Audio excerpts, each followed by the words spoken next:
On June 10th, 2003, I was there. With this episode of I Was There, I like to bring some balance in my experience of the Oakland A's 2003 season. I've talked about the A's blowing a 2-0 lead in the ALDS in a most painful sports memory video. Despite that slow, painful death of another Moneyball season, there was some positivity that year. That would be an interleague game I went to in mid-June. This was probably one of the best nights I've had at the Coliseum since returning in 2000. This was less than a week after a great Giants game I went to against the Minnesota Twins. My seat for this game would be the usual left field bleacher seat with the flag-waving, drum-banging crazies. I took my seat during batting practice. While the A's were hitting, one of the players hit a ball that flew to our section. It landed a row in front of me, and after someone whiffed on catching the ball, I would scoop it up. Finally, after many years of going to ball games, I would snag a free baseball. The A's were 8 games back in the AL West to the Seattle Mariners going into this game. Well, you know how that race ended. They woke up and won the division again. Allow me to speak of their opponents. It was a team I hadn't seen since the early 90s. The last time I saw the Atlanta Braves in person, it was the year 1991. In that year, the Giants were a tire fire and the A's, well, I was still sore after the 1989 World Series. My dad took me to an A's game in 1992 and I cared about them for a day.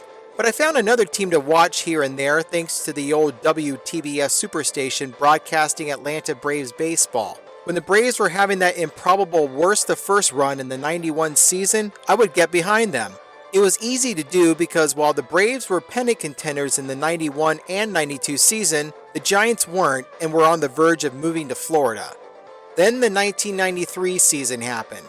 After the Braves slammed the door on the Giants, I hated them. Their failure was my copium to get high on. You'd think by 1995 I would have gotten over it and cheered their championship. Heck no! They beat the Cleveland baseball team. I wanted those guys to pull off a real-life major league and win the club's first title since 1948. The years went by and the failures and laughs kept rolling on. In the 2000s, after getting swept out the door in the 1999 World Series, the Braves went to the NLCS once over the next 6 seasons. Yeah, sorry about 2002, but it was a long time coming. In 2003, the Braves had another 100-win season, and it would be over in 5 games. It would be another NLDS loss to a Dusty Baker-managed team. Don't worry, you'll get him back in 18 years. Starting pitcher for the A's would be Tim Hudson. I've covered his career in previous videos, so I won't take long here.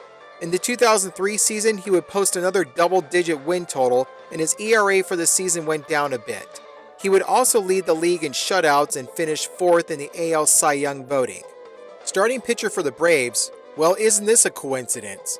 I remember seeing Greg Maddux pick up a win in the summer of '91 against the Giants as a member of the Cubs. Just like seeing the Braves for the first time since 1991, I would see Maddux for the first time since that year. Over the past 12 years since last seeing him in person, he would be one of the greatest pitchers in Atlanta Braves history. 4 consecutive Cy Young Awards in the 90s, 7 All-Star Game appearances. In his long 23-season career, Maddux posted double-digit wins in every season except for 1986, 87, and 2008. That would include back-to-back 20-win seasons in 92 and 93. Of course, there was the World Series he won in 1995.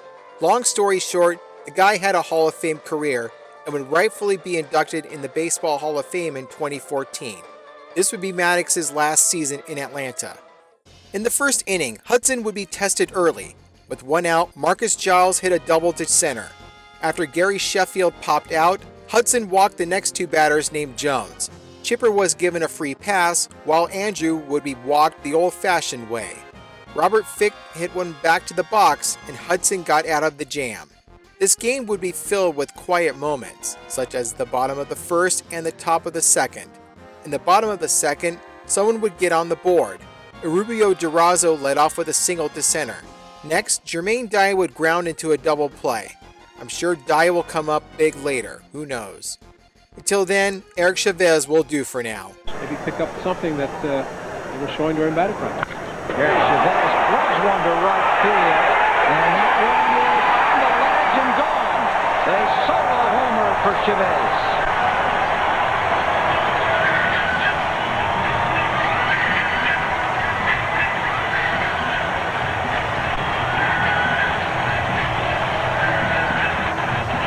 has the 1-0 lead, and Chavez hits his second homer in 2 games and his 12th of the year. Hudson would have another quiet inning in the third. Maddox, on the other hand, he almost did. But after getting the first 2 batters out, Eric Burns hit a single to left. Scott Hatteberg would tack on another run. Gap, and now what? Burn, baby, Burns. Up against the wall to third. He will score standing. 2-0 A's. Hudson continued to cruise with another 1-2-3 inning in the fourth. Maddox, on the other hand, continued to walk in the sludge. Durazo led off with his double to center. Dye would come up next and make up for hitting into a double play in the second. Up the middle and through. Down fits up. Durazo will try to score on Andrew Jones. Throw to the plate. Come on, 3-0 A's. Jermaine Dye comes alive. A quiet fifth inning as both starters retired their sides in order. In the top of the sixth, the Braves finally figured out Hudson. Rafael Furcal led off with a bunt single, then moving to third after a ground rule double from Giles. Sheffield would be a pawn sacrificed, but it got the Braves on the board. As you try to get him out. Slowly hit ball to third. Chavez will go to first. The run will score. Furcal comes in. Sheffield picks up another RBI, his 53rd of the year, but he is retired. And the runner at second base, Giles, does not advance, so Hudson's lead is down to 3-1. Next, Chipper would make it interesting. Chipper Jones, a base hit. Giles coming around. Dye will throw to the plate. It is offline, and the Braves get a second run in the inning as Chipper Jones singles in Marcus Giles. Chipper's 38th RBI of the year, and the A's lead at 3-0 to start the inning is down to 3-2. Not much after that. Andrew grounded out and Fick flied out. We wouldn't be hearing the last from Fick. Until then, it would be a certified pitcher's duel again. For the next 2.5 innings, each side was retired pretty quickly. Sure, Chavez drew a leadoff walk in the 6th, Sheffield hit a single with 2 outs in the 8th. Darren Holmes would replace Maddox in the 8th and got Hatteberg to hit into a double play after giving up a single to Eric Burns. This game needed to be wrapped up by a particular time so TBS could air Falling Down. Ken Maka decided to bring in Keith Folk instead of letting Hudson finish. He got Andrew Jones to strike out. Robert Fick? Remember when I said that we wouldn't be hearing the last from Fick? Well, here's why. Just the one intentional walk. Robert Fick gets on top of the wall, takes it down the line, left field, and he has tied the game.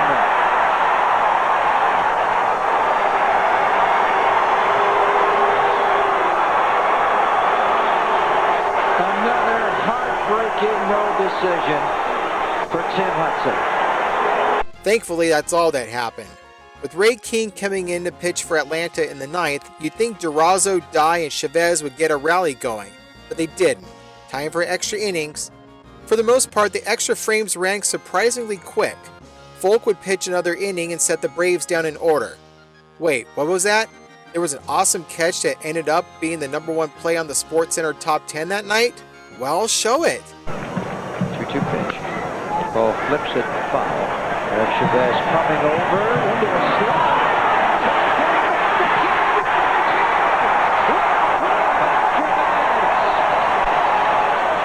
The best of all. That is truly unbelievable. He looked down and then the slide and watched the unbelievable catch. Reached.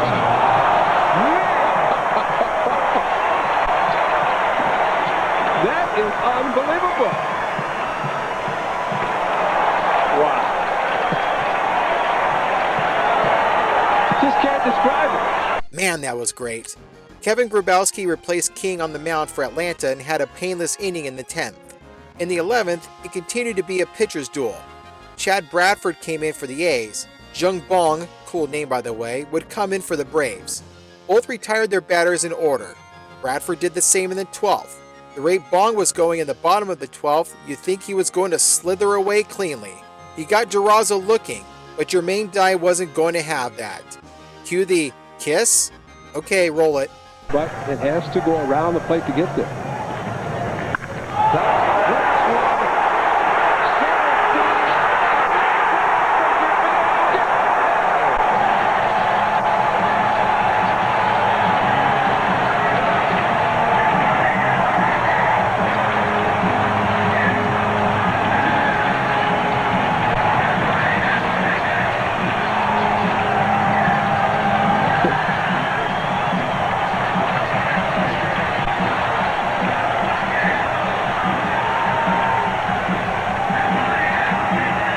Now, I've been to a handful of extra inning games in my lifetime.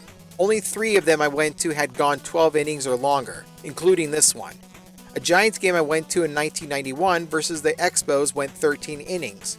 The time of the game was just over 3.5 hours. An A's game I went to in 2001 against the Yankees went 12 innings. The time of the game was just shy of 4.5 hours. This game I went to would go 12 innings and it barely clocked in at 3 hours. I'll give you some movie examples of how fast this 12-inning game went. By the time Rose had arrived at the Carpathia in Titanic, or Moses and his newly freed people began their trek out of Egypt in the 10 Commandments, this game was over. How did this happen? First, base runners or lack thereof. The Braves left 3 runners on base, the A's 4. After the bottom of the 8th inning, not another batter would get on base. The last 2 runs scored in this game were on solo home runs by Fick and Dye. Another reason for the quick game was the pitch counts. The highest pitch count any batter faced in that game was 8 pitches. Miguel Tejada and Mark Ellis of the A's were the only 2 batters that faced 8 pitches in that game. Braves batters Andrew Jones and Javi Lopez each faced 7 pitches. For the most part, no at-bat lasted longer than 6 pitches. With the exception of the top of the first inning, no inning went longer than 20 pitches. That would include the extra innings. The highest pitch count in the extra frames was at the bottom of the 10th at 17 pitches. By the time the game was over, it was just after 10 at night. Meaning, after driving back from Oakland, I wouldn't be strolling in the house at 2 in the morning like I did when I went to that 12-inning marathon in 2001. I got my first free baseball and watched a very quick extra innings game when I was there on June 10th, 2003.